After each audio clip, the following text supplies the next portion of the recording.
নমস্কার, আমার আজকের রেসিপি কুমড়ো শাক দিয়ে মটর ডাল। এটা বানানোর জন্য আমি কুকারের মধ্যে মটর ডালগুলোকে সিদ্ধ করে নেব। আর এর অন্যদিকে কুমড়ো শাকগুলোকেও অন্য একটা কুকারে আমি সিদ্ধ করে নিয়েছি।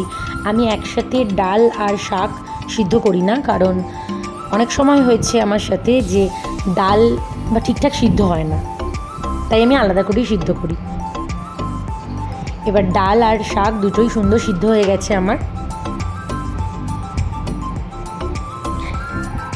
2-4 কোয়া রসুন নিয়ে আমি এটা থেতো করে নেব। কড়ার মধ্যে তেল গরম হলে তাতে শুকনো লঙ্কা, কালো জিরে আর ওই থেতো করা রসুন দিয়ে আমি 30-40 সেকেন্ড মতো একটু ভেজে নেব। ভাজা হয়ে গেলে আমি এর মধ্যে ওই সিদ্ধ করা মটর ডাল আর কুমড়ো শাক দিয়ে দেবো। আমি আর বেশি এখানে জলের ব্যবহার করব না, ওই কুকার ধুয়ে যেটুকু জল ওটুকুই আমি ডালে দিয়ে দেবো।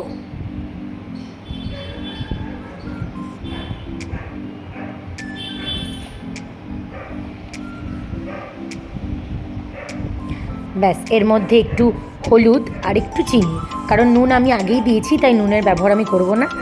একটু ফুটে উঠলেই রেডি হয়ে যাবে কুমড়ো শাক দিয়ে মটর ডাল।